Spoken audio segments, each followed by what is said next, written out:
What happens when a global football giant stops fighting? You get the Manchester United of today. The season was supposed to be a period of resurgence and tactical evolution. Instead, it has transformed into a haunting bill of indictment for a club in total freefall. These statistics are staggering and difficult for any supporter to digest. Out of the FA Cup, struggling to maintain a position in the top four and remarkably cycling through 3 different managers in a single campaign. But numbers and league tables do not capture the true weight of the atmosphere. The most chilling detail was the silence at Old Trafford during the recent 2-1 defeat to Brighton. It was not the silence of anticipation, but the silence of apathy. The most painful moment for the Stratford end was not just the final scoreline. It was the performance of Danny Welbeck. 11 years after being deemed surplus to requirements at United, the veteran striker provided a masterclass in professional work rate and desire. At 35 years of age, Welbeck showed more hunger than the entire United front line combined. His decisive goal was a direct byproduct of relentless pressing and elite tactical discipline. These are the exact traits that are currently invisible in the Manchester United squad.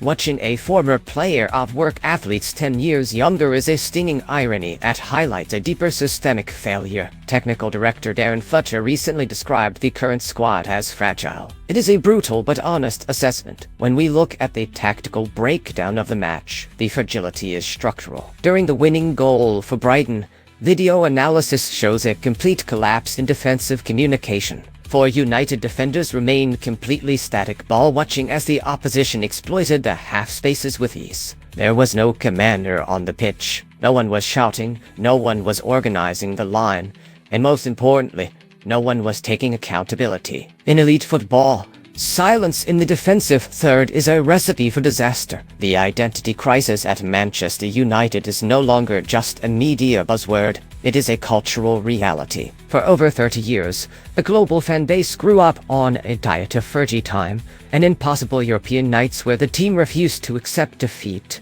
Today, that historic pride has been replaced by a culture of resignation. When an opponent can arrive at Old Trafford, rotate their starting 11, and still dominate both possession and attacking intent, the theater of dreams has officially lost its intimidation factor. It has become a playground for visiting teams who no longer fear the red shirt. The race for Champions League qualification remains the only mathematical objective left on the table. However, the psychological hurdle is much higher. Do these players truly understand the historic weight of the crest they represent? Rebuilding a tactical system takes months, but rebuilding a broken culture can take years. The technical errors are frustrating, but the lack of emotional investment is what hurts the fans the most. If the internal hunger is missing, no amount of tactical shifting or managerial changes will bridge the gap to the elite. Manchester United is no longer the team that keeps the rest of Europe awake at night. Instead,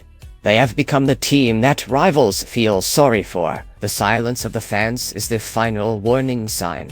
It is the sound of a fan base that has moved past anger and into the territory of giving up. Can a club of this magnitude truly lose its DNA forever? Or is this simply the darkest hour before a genuine dawn? The answer lies not in the tactics board, but in the hearts of those who step onto the pitch without a radical shift in attitude. The legacy of this great club continues to slip away.